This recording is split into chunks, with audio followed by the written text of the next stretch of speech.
कांग्रेस के गोवा के उम्मीदवार कह रहे हैं कि गोवा पर भारत का संविधान लागू नहीं होता।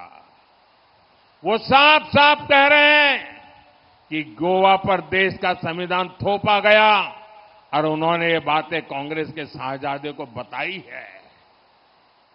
ये बाबा साहब आंबेडकर का अपमान है कि नहीं है? ये बाबा साहब आंबेडकर का अपमान है कि नहीं है? ये भारत के संविधान का अपमान है कि नहीं है?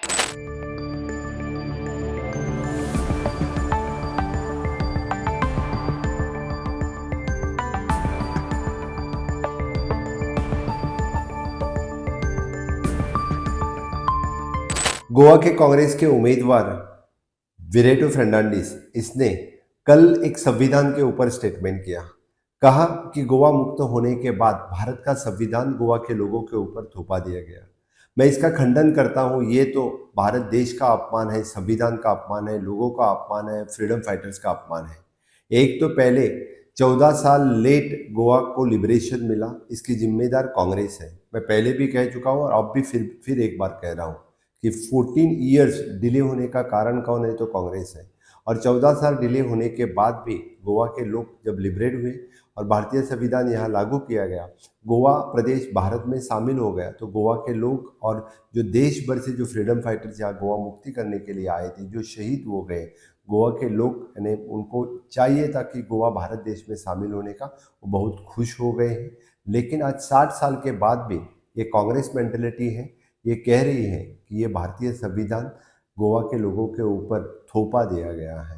और ये कहता है कि मैंने खुद होके ये बात यानी कांग्रेस के लीडर राहुल गांधी जी से कहा, और वो भी कहते हैं कि द पॉइंट इन इट, इसका मतलब है कि कांग्रेस की सोच ही संविधान के विरोधी है, कांग्रेस की सोच ही इस देश के विरोधी है। ये देश तोड़ना चाहते हैं, अभी गोवा को भी ये अलग रखना चाहते हैं, ये इनकी सोच है। मैं गोवा के लोगों की तरफ से इनकी मैं खंडन करता हूं और पूरे देश भर से आज लोग इसका खंडन कर रहे हैं। वो इसका जवाब लोग खुद होके वोटिंग में इसको दे देंगे। मुझे विश्वास है कि गोवा के लोगों के ऊपर इस तरह के उम्मीदवार को कभी भी थारा नहीं देंगे। कांग्रेस को हरा के ही अपने संविधान की जीत बताएंगी। बाबा साहेब आंबेडकर का संविधान इस देश के लिए सर्वोपरि है, फिर एक बार सिद्ध होगा।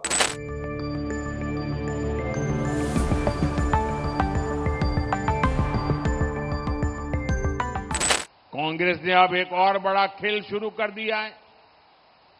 पहले कर्नाटका से कांग्रेस के सांसद ने कहा कि दक्षिण भारत को अलग देश घोषित कर देंगे।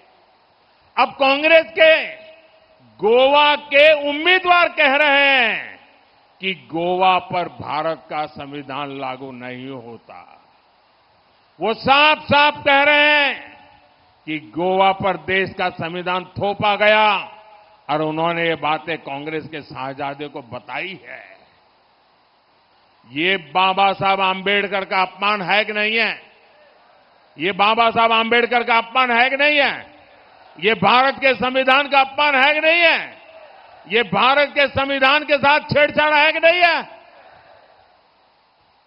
कांग्रेस का उम्मीदवार कह रहा है कि गोवा में संविधान नहीं चलेगा।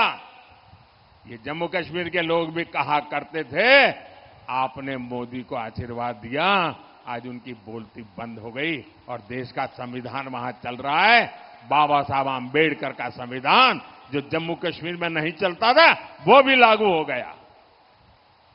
भाइयों बहनों, कांग्रेस का उम्मीदवार कह रहा है कि उसने उसके नेता को कहा है और ये सार्वजनिक करता है। उसका मतलब उस नेता ने उसको मुख सहमति दी है।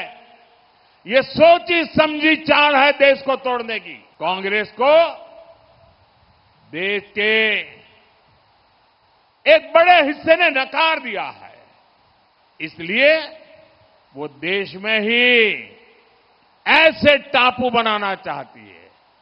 आज गोवा में संविधान को नकार रहे हैं, कल पूरे देश में बाबा साहब आंबेडकर के संविधान को नकारने का पाप करेंगे लोग।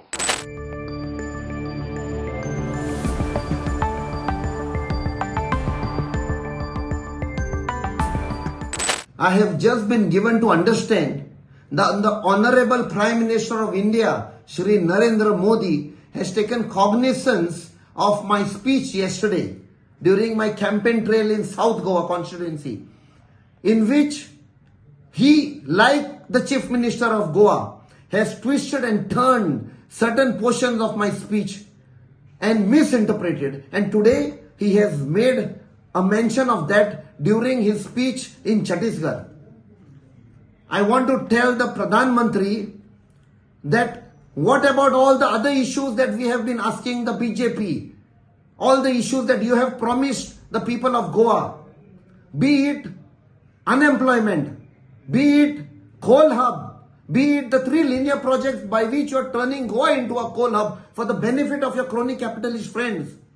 I also want to ask him that Niti Aayog recently released a report where it declared Goa as having the highest unemployment percentage. He should speak on that. He has to also speak on inflation. He has to speak on defections in Goa. 8 MLAs defected from Congress and went into the BJP. That was murder of the constitution. Let the Pradhan Mantri not teach us about constitution. He has murdered the constitution. What about the claim by one of his tallest leaders and a cabinet minister in Delhi, Mr. Hegde, who recently, as mentioned in the newspapers, said that if they get a majority, they will amend the constitution. He has to make a statement on that. He has to make a statement on the law and order in Goa. He has to make a statement on Madai, our river Madai. He is the man who approved the DPR on 28th December 2022, diverting our river Madai to another state. He has to make a statement on the law and order. He has to speak about gold smuggling. One of his cabinet ministers in Goa is involved in gold smuggling. We have filed a complaint with the DRI. Why is the Pradhan Mantri quiet? He should understand that gold smuggling is crippling the economy. It is parallel economy. He has to make a statement on that. I want to ask the Pradhan Mantri in this South Goa constituency why he had to import a candidate from another constituency, and that candidate is an industrialist. Is it because you have special love for crony capitalist friends? Let the Pradhan Mantri come clean on this. All these issues.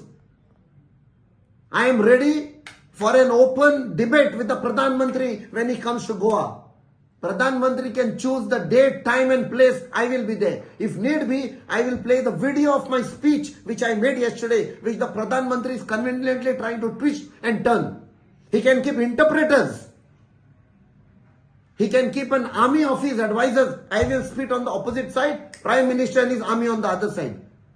I also want to ask the Pradhan Mantri, you are challenging a soldier who has served for 26 years in the Indian Navy. When I entered the Indian Navy, I took oath on the very constitution that you are trying to change, amend, which your minister has claimed. If you have love for the country, you claim to be having 18 crore members of the Bharatiya Janata Party. There is a severe shortage, official shortage in the Indian Army, in the armed forces. Why don't you encourage your Karyakartas to join the armed forces? That will show whether you're patriotic or non-patriotic. It's an open challenge to my Pradhan Mantri.